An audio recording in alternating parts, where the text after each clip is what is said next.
Este podcast é uma gentileza da construtora Vimarra, 43 99993 0033, Londrina, Paraná.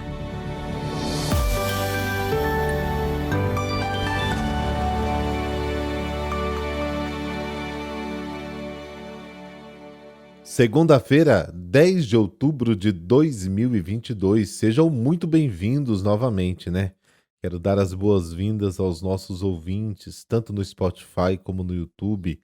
Eu sugiro que você esteja nas duas plataformas, que de vez em quando dá uns probleminhas. Então se inscreva no nosso canal Peregrinos do Rocio também no YouTube. Rezemos.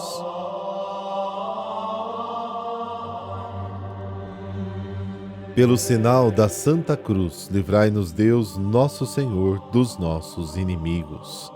Senhor nosso Deus, que confiastes ao ser humano a missão de guardar e cultivar a terra, e colocastes o sol a seu serviço, dai-nos a graça de, neste dia, trabalhar com ardor pelo bem dos nossos irmãos e irmãs, para o louvor de vossa glória. Amém.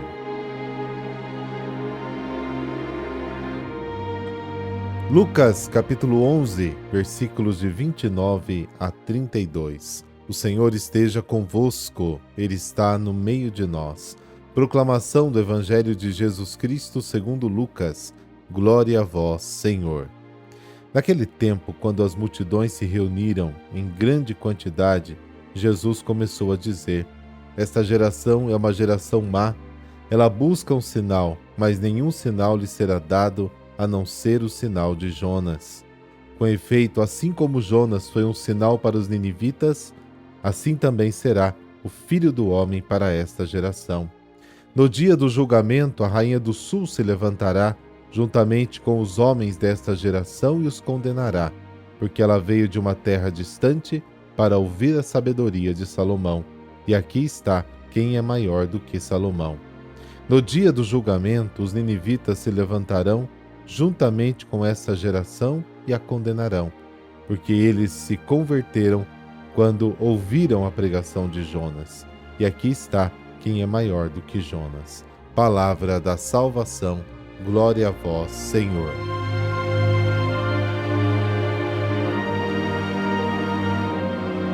O Evangelho de hoje nos apresenta uma chamada de atenção muito forte de Jesus contra os fariseus e os escribas. Eles queriam que Jesus lhes desse um sinal, porque não acreditavam nos sinais e milagres que ele estava realizando. Ao meditar nestes evangelhos, devemos ter muito cuidado para não generalizar a acusação de Jesus como se fosse dirigida contra o povo judeu. No passado, a ausência desta atenção contribuiu, infelizmente, para aumentar o antissemitismo em nós cristãos, causou tantos danos à humanidade ao longo dos séculos. Em vez de levantar o dedo contra os fariseus do tempo de Jesus, é melhor a gente refletir nos textos para ver neles o fariseu que vive escondido em cada um de nós e que merece sim esta crítica de Jesus. Naquele tempo, enquanto as multidões se aglomeravam, Jesus começou a dizer: Esta geração é uma geração iníqua. Ela procura um sinal, mas nenhum sinal lhe será dado, exceto o sinal de Jonas. O Evangelho de Mateus diz que foram os escribas e fariseus que pediram um sinal. Mateus capítulo 12. Eles queriam que Jesus fizesse um sinal para eles, um milagre, para que pudessem perceber se era o enviado de Deus, como eles se imaginavam. Queriam que Jesus se submetesse aos seus critérios. Queriam enquadrá-lo dentro da estrutura do seu messianismo. Não havia neles nenhuma abertura para uma possível conversão. Mas Jesus não se submeteu ao seu pedido.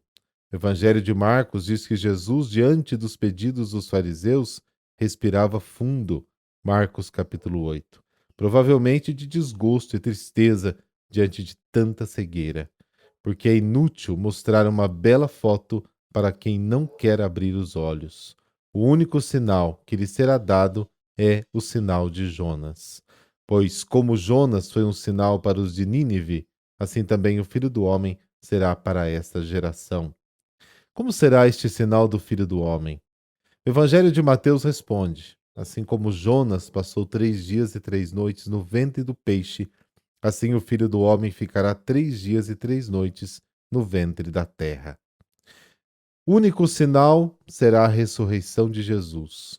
O sinal que no futuro será dado aos escribas e fariseus. Jesus, condenado por eles à morte, morte de cruz, será ressuscitado por Deus e continuará a ressurgir de muitas maneiras naqueles que nele crerem. O sinal que converte não são os milagres, mas o testemunho de vida. A alusão à conversão do povo de Nínive associa e lembra a conversão da rainha de Sabá. A rainha do sul se levantará no juízo junto com os homens dessa geração e as condenará, pois ela veio dos confins da terra para ouvir a sabedoria de Salomão. Esta evocação quase ocasional do episódio da rainha de Sabá, reconhecendo a sabedoria de Salomão, mostra como a Bíblia estava sendo usada naquela época. Era mais ou menos por associação. A principal regra de interpretação era esta: a Bíblia é explicada pela própria Bíblia. Até agora, esta é uma das normas mais importantes para a interpretação da Sagrada Escritura, especialmente para a leitura da Palavra de Deus em clima de oração. Depois de citar Salomão e a rainha de Sabá, Jesus volta a falar do sinal de Jonas. Os de Nínive se levantarão no juízo com essa geração e a condenará, porque se converteram na pregação de Jonas. O povo de Nínive se converteu diante do testemunho da pregação de Jonas e denuncia a incredulidade dos escribas e fariseus, porque há muito mais do que Jonas aqui. Jesus é maior do que Jonas, maior que Salomão. Para nós cristãos, é a chave principal da Escritura, como está em 2 Coríntios, capítulo 3. É isso mesmo que você está pensando, caro ouvinte. Os milagres até que são importantes. Podemos até ficar sem eles. O que não dá para viver é sem a ressurreição. Este sim é o grande sinal que Cristo nos dá.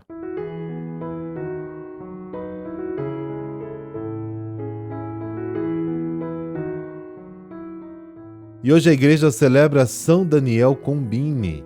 Ele era italiano, nasceu no dia 15 de março de 1831, numa família de camponeses cristãos, humildes e pobres.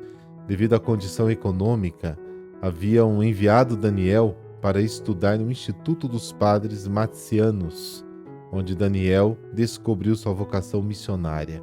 Em 1854 é ordenado sacerdote e 3 anos depois parte para a África, junto com mais 5 missionários. A realidade africana é cruel e choca. As dificuldades começam no clima insuportável, passam pelas doenças, pobreza, abandono do povo e terminam com um índice elevado de mortes entre os jovens companheiros. Imagine como era isso na época. Mas tudo isso serve de estímulo para seguir avante, sem abandonar a missão e o entusiasmo. Daniel entrega-se ao trabalho entre os pobres, fazendo a solidariedade seu grande testemunho de evangelização. Assume o lema Salvar a África com a África, um projeto missionário simples e ousado para a época. Padre Combini pede todo tipo de ajuda espiritual e material à sociedade europeia. Dedica-se com tanto empenho e ânimo que consegue fundar uma revista de incentivo missionário.